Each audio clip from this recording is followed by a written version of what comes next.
Nous prions le Seigneur. Seigneur notre Dieu, au moment d'écouter ensemble ta parole, nous appelons sur nous l'assistance, la lumière, la puissance de ton Esprit Saint. Seigneur, nous voici maintenant devant toi. Permets-nous de t'entendre et de vivre de cette parole entendue. Amen.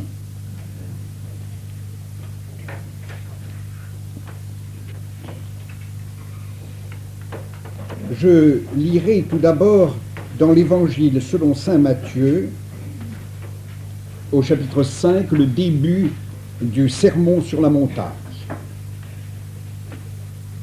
Voyant la foule, Jésus monta sur la montagne. Il s'assit, et ses disciples s'approchèrent de lui. Ouvrant la bouche, il se mit à les enseigner. Heureux les pauvres en esprit, car le royaume des cieux est à eux. Heureux ceux qui pleurent, car ils seront consolés. Heureux ceux qui sont doux, car ils hériteront la terre. Heureux ceux qui ont faim et soif de justice, car ils seront rassasiés. Heureux les miséricordieux, car ils obtiendront miséricorde. Heureux ceux qui ont le cœur pur, car ils verront Dieu.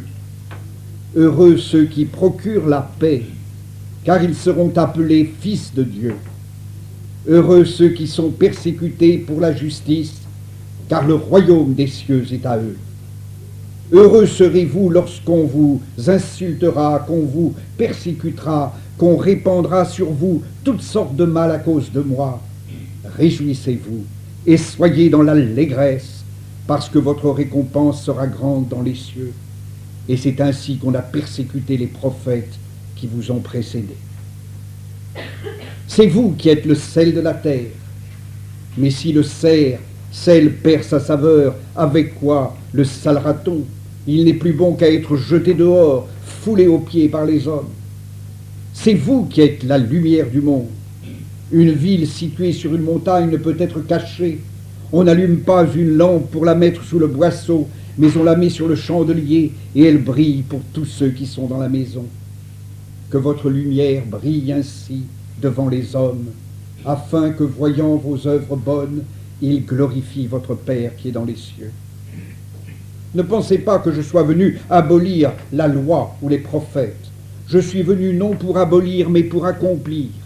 En vérité, je vous le dis, jusqu'à ce que le ciel et la terre passent, pas un seul iota, pas un seul trait de lettre de la loi ne passera, jusqu'à ce que tout soit arrivé. Celui donc qui violera l'un de ces plus petits commandements et qui enseignera aux hommes à faire de même sera appelé le plus petit dans le royaume des cieux. Mais celui qui les mettra en pratique et les enseignera, celui-là sera appelé grand dans le royaume des cieux. Car je vous le dis, si votre justice n'est pas supérieure à celle des scribes et des pharisiens, vous n'entrerez pas dans le royaume des cieux.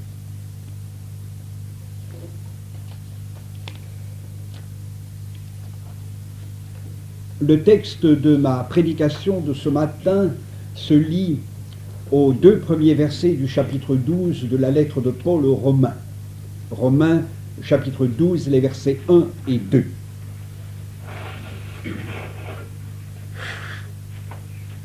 Je vous convie donc, frères, par les compassions de Dieu, à offrir vos corps, sacrifice vivant, saint, agréable à Dieu, votre culte logique. Ne vous modelez pas sur cet âge-ci, mais soyez transformés par le renouvellement de la pensée, afin que vous discerniez quelle est la volonté de Dieu, ce qui est bon, agréable et parfait. Il faut tout d'abord dire quelques mots de ce donc en tête de notre texte. Je vous convie donc. Pendant tout la première partie de la lettre aux Romains, l'apôtre Paul a magnifié l'œuvre de Dieu pour le salut des hommes. Il a magnifié l'œuvre accomplie par Jésus-Christ. Il a magnifié sa grâce envers nous qui étions ses ennemis, des pécheurs. Paul a exalté la justification et la sanctification qui viennent de Dieu. Il a exalté notre union au Christ par l'Esprit Saint. Donc, Paul a magnifié ce que Dieu a fait pour nous. Et maintenant, Paul appelle notre réponse. Puisque Dieu a fait tout cela, alors, donc, vous, je vous convie, par les compassions de Dieu, à offrir vos corps. Paul vient de dire ce que Dieu a fait, il indique maintenant ce que nous avons à faire. Il a dit l'œuvre accomplie par le Seigneur, et maintenant il nous dit quelle réponse de reconnaissance, quelle réponse de foi, quelle réponse d'obéissance nous devons à ce Seigneur qui nous a sauvés. Je vous convie donc, frères, à offrir vos corps. Le verbe que j'ai traduit par convier est souvent traduit par exhorter ou par prier. Je vous prie, frère, ou je vous exhorte, frère. Or, c'est un verbe très mystérieux. Il est calqué, en effet, sur le substantif, le paraclet. Le paraclet. Et vous savez que le paraclet, c'est Jésus-Christ. Le paraclet, l'autre paraclet, c'est l'Esprit Saint. Donc, dans ce verbe qu'emploie consciemment l'apôtre, il y a l'idée que c'est seulement en Jésus-Christ, le paraclet, et par l'efficace du Saint-Esprit, l'autre paraclet, que nous allons pouvoir répondre. Autrement dit, Dieu a fait son œuvre de salut, mais Dieu va encore nous accompagner en union avec Jésus-Christ et par la puissance du Saint-Esprit pour que nous puissions lui répondre. Notre réponse n'est pas autonome, c'est une réponse qui jaillit de cette double source, qui est aussi une unique source, cette double source du Christ et de l'Esprit Saint. Et en plus, il y a une autre idée. Le verbe grec qu'emploie l'apôtre Paul signifie très exactement venir auprès. Venir auprès. Venir près d'eux. Appeler auprès d'eux. Appeler. C'est ainsi que Jésus-Christ est celui qui vient auprès de nous pour nous sauver. L'Esprit Saint aussi est celui qui vient au-dedans de nous pour nous sauver. C'est pour ça que quelquefois on traduit paraclet par avocat ou par intercesseur ou par consolateur. Pourquoi? Un consolateur, c'est celui qui vient auprès de vous pour vous consoler. Un avocat, c'est celui qui vient auprès de vous pour vous défendre. Un intercesseur, c'est celui qui vient auprès de vous pour vous défendre aussi par sa prière devant Dieu. Donc vous voyez la densité qu'a ce verbe. Et en plus, on peut ajouter que, et c'est pourquoi j'ai traduit par « je vous convie », c'est que Paul est impliqué là-dedans. Lorsque nous convions des gens, c'est que nous sommes avec eux. L'Esprit Saint est avec les chrétiens, Jésus-Christ est avec les chrétiens. Mais les chrétiens sont avec les chrétiens. Il y a une sorte de convivialité là. Il y a une unité des chrétiens aussi. Mais enfin, je m'arrête là simplement pour vous montrer comment ce petit verbe calqué sur le substantif paraclet est un verbe plein de sens, riche de sens.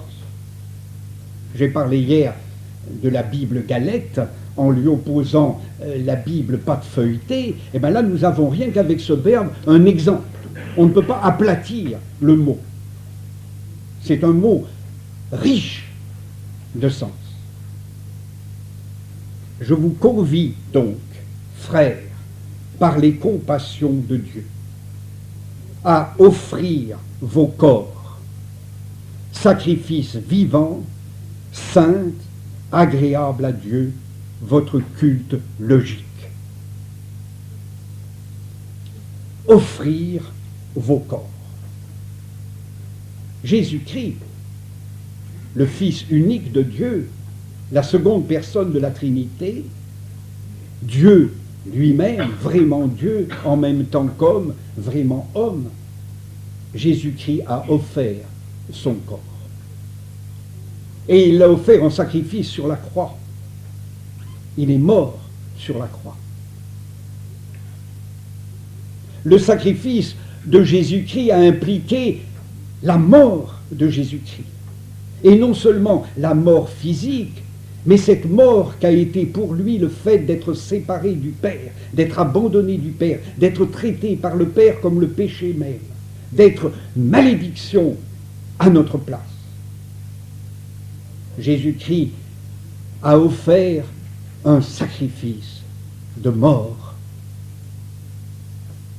Et voici que, en réponse à l'offrande du corps de Jésus-Christ en sacrifice de mort, nous devons par reconnaissance offrir nos corps en sacrifice vivant. Dans la même lettre aux Romains, au chapitre 6, Paul dit « Ne livrez plus vos membres au péché, mais livrez-vous vous-même à Dieu comme des vivants revenus de la mort. » Ne livrez plus vos membres au péché, mais livrez-vous vous-même à Dieu comme des vivants revenus de la mort. Les sacrifices de l'Ancien Testament, en tout cas les sacrifices pour le pardon des péchés, les sacrifices d'expiation, c'était des sacrifices de mort et le sang coulait. Et maintenant, les membres du peuple de Dieu n'ont plus à offrir de ces sacrifices sanglants, car l'unique grand sacrifice sanglant, l'unique sacrifice parfait a été offert une fois pour toutes sur la croix par notre Seigneur Jésus-Christ. Les sacrifices sanglants sont terminés. Il n'y a plus besoin de sacrifices sanglants. Qu'est-ce qui pourrait plus valoir que le sang du Fils de Dieu incarné? C'est un sang suffisant pour l'expiation de tous les péchés du monde.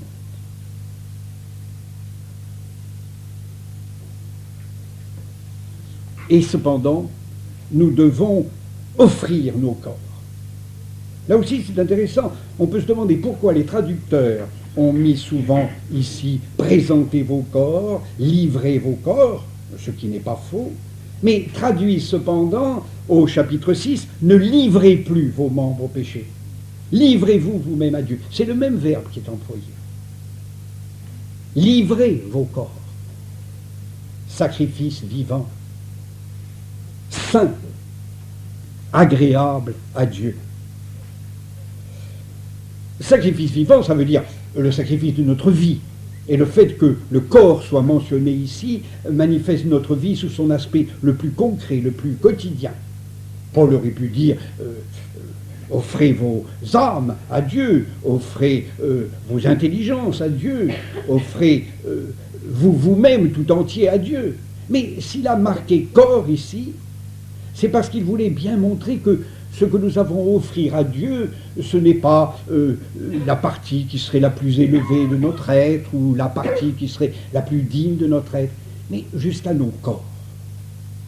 La foi chrétienne est une foi centrée sur l'incarnation. Nos corps sont création de Dieu, comme notre âme. Notre corps est de Dieu.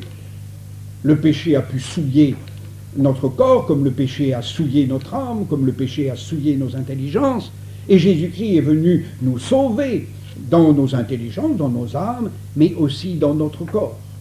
Et d'ailleurs, Paul dit que nos corps sont les membres du Christ, et il dit que nos corps sont temples du Saint-Esprit. Ça va loin, ça. Ça va loin. le respect du corps, le respect de son corps, comme le respect de l'intelligence ou le respect de l'âme. Puisque cela vient de Dieu qui l'a créé, puisque Jésus-Christ est venu pour le sauver aussi, et que finalement notre corps doit ressusciter, nous devons offrir nos corps. Mais bien sûr, en disant offrez vos corps, ou livrez vos corps, ou présentez vos corps en sacrifice, Paul n'exclut pas la totalité de notre être, mais il souligne la totalité de notre être par l'aspect le plus concret, le plus concret. Nous sommes des corps. Nous ne sommes pas que des corps, mais nous sommes aussi des corps. Et notre vie chrétienne concerne aussi notre corps. Et notre corps aussi est création de Dieu. Et de même que notre corps a été souillé par le péché, notre corps doit être renouvelé, doit être transformé, et notre corps est promis à la résurrection. Sacrifice vivant, saint, à cause de son caractère venant de Dieu et promis en Christ au renouveau et à la résurrection, notre corps est saint. Les chrétiens sont saints d'ailleurs. Ils ne sont pas saints par eux-mêmes, ils ne sont pas saints en eux-mêmes, mais ils sont saints par l'Esprit Saint et ils sont saints en Jésus-Christ. Agréable à Dieu. Le mot agréable à Dieu fait penser que si nous offrons nos corps à Dieu, cela plaît à Dieu. Et il y a ce sens, sûrement. Oui, il plaît à Dieu que nous lui offrions nos corps, que nous lui présentions nos vies, que nous lui livrions nos vies. Cela plaît à Dieu, cela lui est agréable dans ce sens-là. Mais agréable aussi signifie que Dieu agrée, veut bien agréer nos corps. Mes enfants d'abord et puis mes petits-enfants ensuite nous offrent quelquefois, à ma femme ou à moi ou à tous les deux, des dessins. Et ce sont bien souvent, il faut le reconnaître, des dessins plutôt ratés. Pas toujours, mais nous les agréons, nous les recevons, ces dessins. Non pas parce qu'ils seraient d'une qualité exceptionnelle, mais parce qu'ils sont une expression d'amour, une expression de confiance. Et nos corps livrés à Dieu sont des sacrifices vivants, saints, et Dieu les agrée, Dieu les reçoit, malgré ce qu'il peut demeurer encore en eux de fautifs, de pécheurs, malgré tous les défauts qu'il peut y avoir. Ça lui est agréable, ça lui plaît, parce qu'il sait que nous traduisons par ce sacrifice, par cette livraison que nous lui faisons, oui, quelque chose de notre foi et de notre amour. Et c'est notre culte logique. Il y en a peut-être certains d'entre vous qui se sont dit, tiens, pourquoi Courtial parle d'un culte logique, généralement on dit le culte raisonnable, ou on dit le culte spirituel. Ben, j'ai dit logique parce qu'en grec il y a logikos, logique.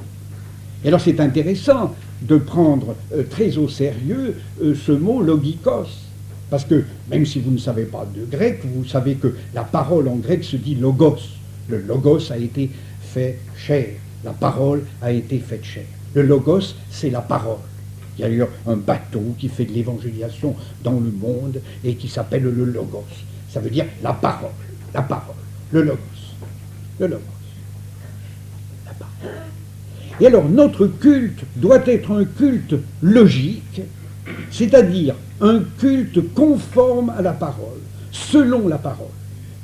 Et d'ailleurs c'est amusant, là aussi, les mêmes traducteurs qui mettent raisonnable, là où mettent spirituel, lorsqu'il s'agit du seul autre endroit du Nouveau Testament où soit appelé logikos, et qui se trouve dans la seconde lettre de l'apôtre Pierre, où il est question du lait raisonnable.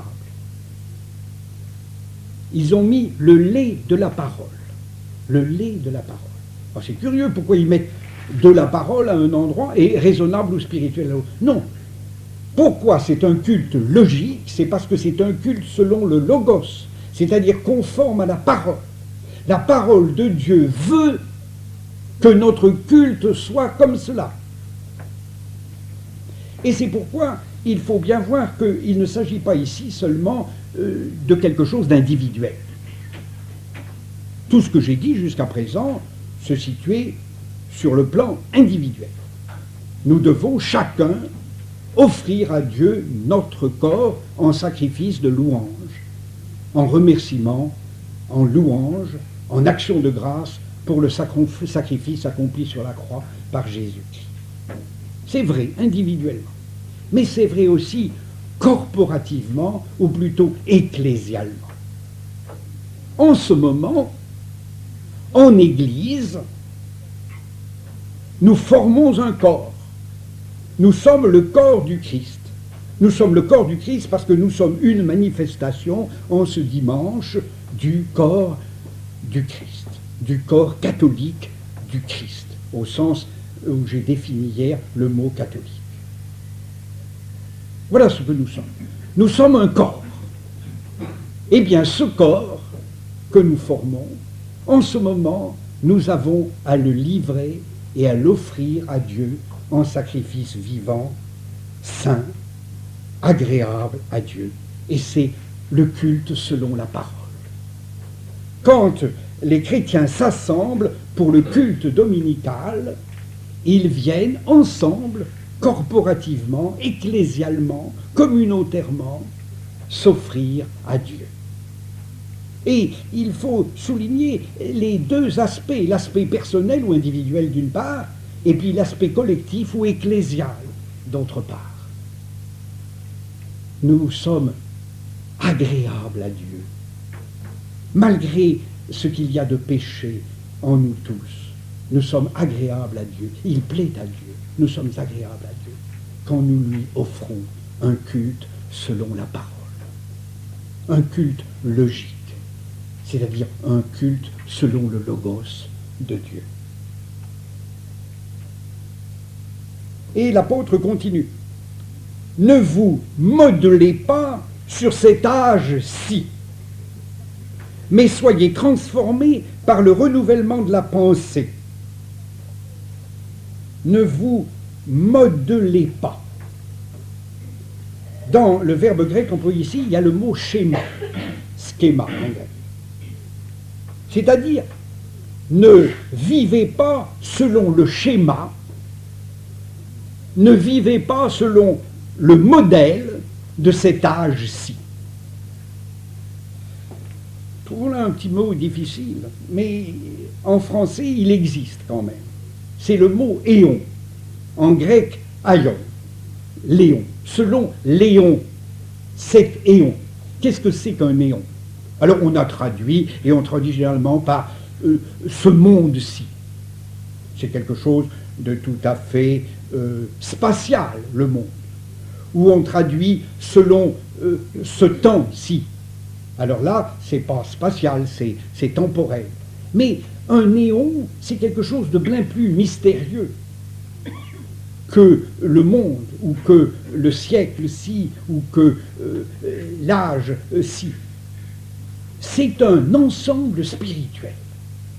C'est un ensemble spirituel. Ne vous conformez pas à cet éon-ci, c'est-à-dire ne vous conformez pas à cet ensemble spirituel qui est l'ensemble spirituel dans lequel vivent les hommes depuis la chute d'Adam. Ah, c'est un drôle d'éon que cet éon-là. Un drôle d'âge, un drôle de monde, un drôle d'univers. Voyez le sens. C'est un sens. Depuis la chute d'Adam, les hommes sont entrés dans un éon, dans un âge, dans un siècle, dans un monde. Mais c'est très mystérieux, il vaudrait peut-être mieux garder le mot éon. Les hommes sont entrés dans un éon épouvantable, l'éon du péché, l'éon de la mort, l'éon de l'égoïsme, l'éon où les hommes font violence à d'autres hommes. Voilà. Eh bien, ne vous modelez pas sur cet éon-là, dit saint Paul. Parce qu'il est apparu un autre éon. C'est l'éon du second Adam, l'éon de l'autre Adam. Et alors, nous sommes encore de l'ancien éon, de l'éon d'Adam. Mais cependant, ce n'est plus le prince de cet éon-là qui règne sur nous. Maintenant que Jésus-Christ est venu et que nous nous sommes tournés par la foi vers lui, nous sommes entrés dans l'éon du nouvel Adam. Et c'est le prince de ce nouvel éon-là qui règne sur nous. Il y a en nous des restes de l'ancien éon, mais ce n'est plus le prince de cet éon-là qui domine sur nous. Parce que nous sommes entrés par la foi dans le nouvel éon, et c'est le prince de ce nouvel éon, Jésus-Christ, qui règne sur nous. Il règne sur nous, même s'il y a encore en nous des traces, des restes, certaines habitudes inscrites en nous du péché. C'est Jésus-Christ qui règne sur nous. C'est Jésus-Christ qui est notre Sauveur, mais aussi notre Seigneur. Alors, ne vous modelez pas sur l'ancien éon, ne vous modelez pas sur l'éon de l'ancien Adam, mais soyez transformés par le renouvellement de la pensée. On pourrait traduire aussi par le renouvellement de l'entendement. Vous savez, l'ancien éon,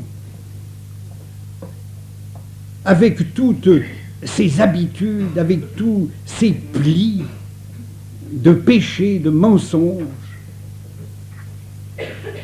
c'est un éon, je dirais, qui nous a marqués. Il nous a marqués, même s'il ne nous marque plus davantage, en tout cas, il nous a encore marqués, il nous a marqués.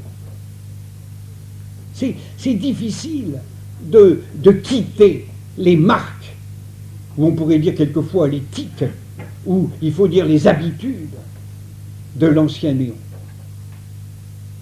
Et nous sommes, avec le monde contemporain qui se veut tellement sécularisé, nous sommes dans un monde où tout concourt à maintenir chez les hommes les marques du mauvais éon. Toute une part de l'enseignement, les médias, les influences que peuvent avoir sur nous nos concitoyens ou les gens que nous fréquentons, tout cela a un poids considérable.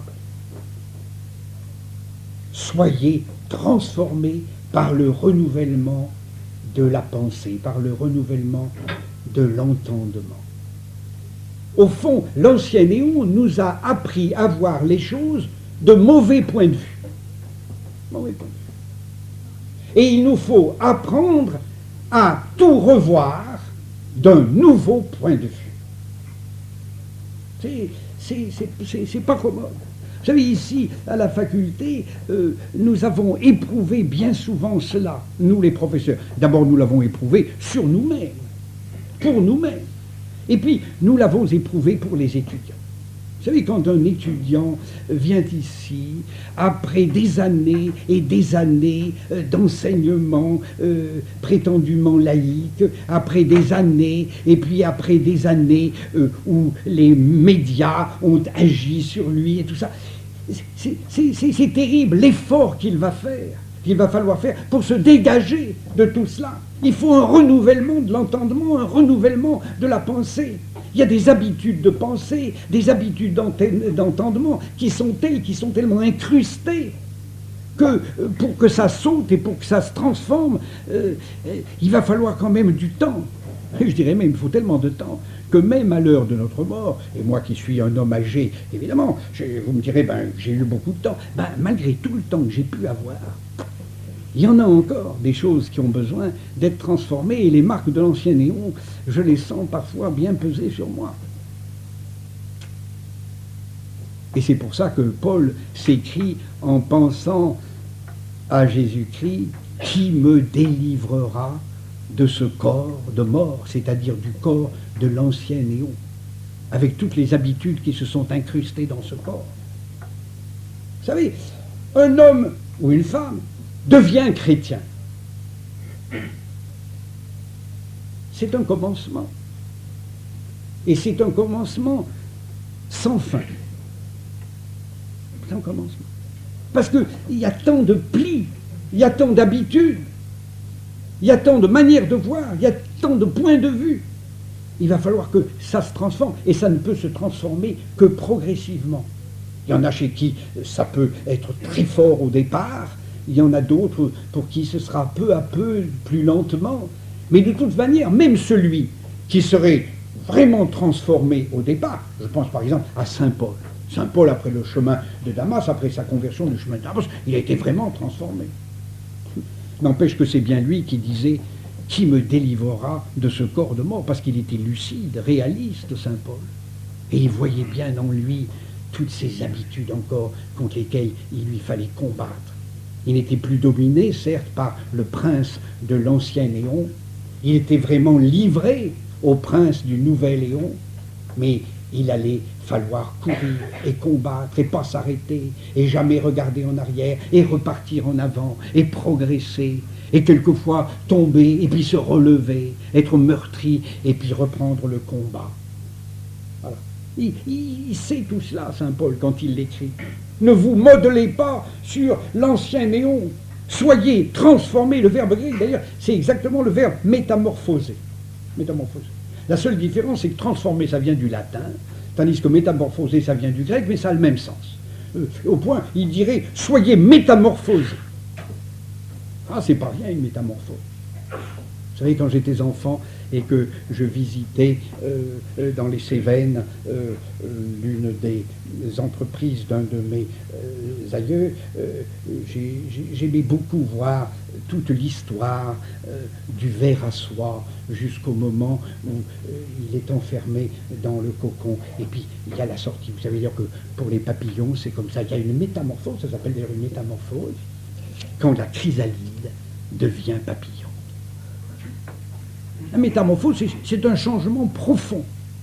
Mais c'est un changement profond qui, à la différence du changement de la chrysalide en papillon, est un changement qui n'est jamais d'un seul coup comme ça.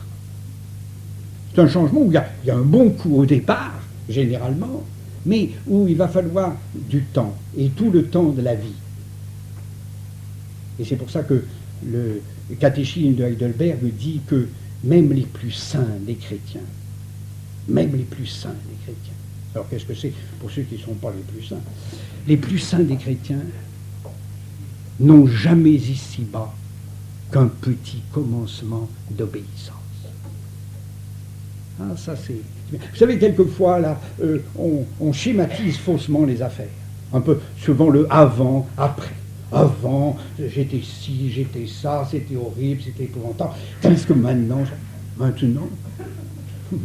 j'allais dire doucement les basses. Non, c'est pas comme ça. Le chrétien demande tous les jours, pardonne-nous nos offenses, pardonne-moi mes offenses. Et le chrétien est encore un pécheur, même s'il combat contre le péché et même si progressivement il est délivré du péché. Je dirais, il y a les péchés que Luther appelait grossiers et manifestes. Ça, en un sens, on n'a pas tellement de problème avec cela. Dieu nous accorde, lorsque nous nous livrons à lui, Dieu nous accorde de délivrer des péchés grossiers et manifestes. Mais il y a d'autres péchés qui ne sont pas grossiers et manifestes et qui nous collent beaucoup plus dangereusement à la peau. L'escroc devient un honnête homme.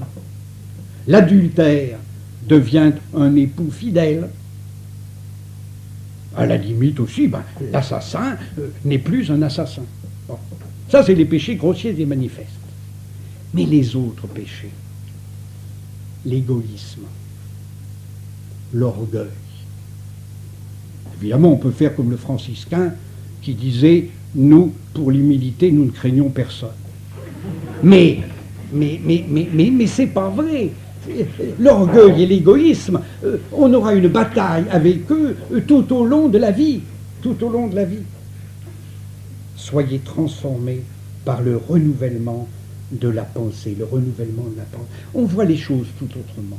C'est vrai. On a un point de vue nouveau. Parce que même si on est loin du compte, on voit les choses tout autrement. Le point de vue est changé. Tout apparaît sous une nouvelle lumière et placé sous de nouvelles normes. Il y a un changement prodigieux. J'allais dire, c'est le changement objectif, en quelque sorte, qui est prodigieux. Mais le changement subjectif, ça, c'est beaucoup plus lent. Et c'est un combat de chaque jour. Et chaque soir, je puis, dans ma prière, confesser mes péchés de la journée et demander avec Calvin, Seigneur, de même que tu ensevelis maintenant toutes choses dans la nuit, veuille ensevelir tous mes péchés dans ta miséricorde. Hein, chaque soir, le chrétien peut dire ça. J'allais dire même le plus saint des chrétiens. D'ailleurs, c'est généralement le plus saint des chrétiens qui le fera le plus volontiers. Voilà. Alors, ça ne peut changer que lentement et progressivement. Mais le point de vue, lui, est radicalement changé. À partir de maintenant, Seigneur, je veux regarder les choses non point de mon point de vue idiot, absurde, mais de ton point de vue logique, c'est-à-dire du point de vue de ta parole, du point de vue de ton logos. Afin que vous discerniez quelle est la volonté de Dieu, ce qui est bon, agréable et parfait. Il est parfois difficile de discerner dans le concret quelle est la volonté de Dieu. Mais le grand appui que nous avons de toute façon pour discerner la volonté de Dieu, c'est la volonté qu'il exprime dans sa parole, dans l'Écriture sainte, par sa loi. Par sa loi. La méditation de la loi de Dieu. Vous savez, il y a un psaume extraordinaire, c'est le plus long des psaumes, c'est le psaume 119. Eh bien, le psaume 119, c'est une espèce de chant de louange à la loi sainte, juste et bonne de Dieu. Dieu est saint, juste et bon. Il est normal que la loi, qui est comme un reflet de Dieu, que la loi de Dieu soit sainte, juste et bonne. Donc la méditation de la loi de Dieu, le fait de sonder tout ce que la loi de Dieu nous dit dans les différents domaines de notre existence, le fait de sonder la loi de Dieu peut nous aider, dans le cas le plus concret, à discerner quelle est la volonté de Dieu. Ça ne veut pas dire que nous verrons toujours, tout de suite, quelle est la volonté de Dieu, mais en tout cas, la loi de Dieu va éclairer notre réflexion au sujet de quelle est la volonté de Dieu. Et la volonté de Dieu, la volonté préceptive de Dieu, la volonté de Dieu qui nous ordonne, qui nous commande, la volonté de Dieu sainte, juste et bonne, c'est à cela que finalement je dois me ranger. Et je ne puis m'empêcher, en terminant, de penser, comme je l'ai commencé, de penser à notre Seigneur Jésus. Jésus-Christ a reculé devant la croix.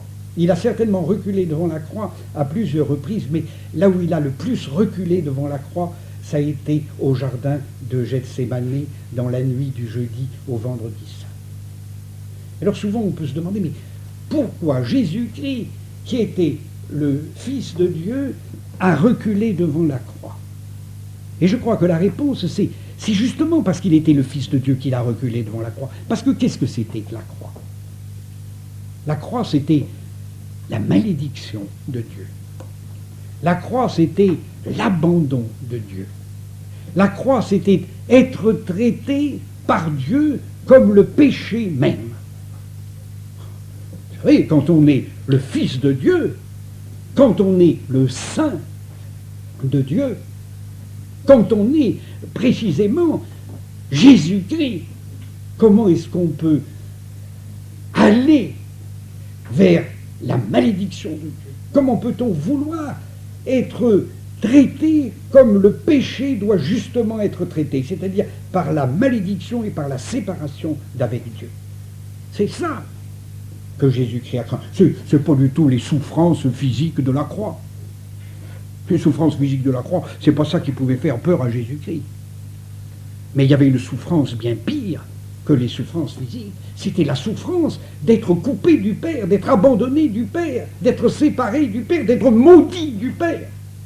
C'est ça qui était terrible. Et cependant, dans sa prière, parce qu'il y a eu tout un combat de prière de Jésus-Christ, Jésus-Christ savait que c'était ce que Dieu voulait, ce que Dieu lui ordonnait pour le salut du monde. Pour le salut des pécheurs, il fallait que Jésus-Christ soit maudit à la place des pécheurs, que Jésus soit abandonné de Dieu à la place des pécheurs. Il fallait que Jésus-Christ soit traité comme le péché même. On comprend que Jésus-Christ est reculé devant cela, être le saint et être identifié au péché, être le Fils de Dieu et être abandonné du Père, être le Fils de Dieu et être maudit par le Père. Ah, à plusieurs reprises, en marchant vers sa passion, et d'une manière terrible, à la veille de sa mort, notre Seigneur pouvait justement reculer. C'était pas de la peur, mais c'était l'angoisse à l'idée que lui qui aimait tellement le Père allait être abandonné du Père. Il y avait là quelque chose de terriblement injuste. Et cependant, c'était par cette terrible injustice que Dieu allait accomplir toute justice. Alors, si Jésus-Christ a voulu une volonté à certains égards injuste de Dieu, mais qu'il a voulu parce que c'est pour cela qu'il était venu, pour nous et pour notre salut, alors combien nous devrions nous soumettre à la volonté de Dieu, parce que la volonté de Dieu ne peut jamais être injuste pour nous comme elle a été injuste pour Jésus-Christ. Et cette volonté injuste, attention, elle était juste. Elle était injuste parce qu'elle demandait de Jésus-Christ ce qui pouvait le plus lui coûter. Est-ce que nous sommes prêts, nous, à faire quelque chose qui n'est pas d'un tel prix à côté du prix par lequel nous avons été rachetés? Je lis pour terminer. Je vous convie donc, frères, par les compassions de Dieu, à offrir vos corps, sacrifice vivant, saint, agréable à Dieu, votre culte logique. Ne vous modelez pas sur cet âge-ci, mais soyez transformés par le renouvellement de la pensée, afin que vous discerniez quelle est la volonté de Dieu, ce qui est bon, agréable et parfait.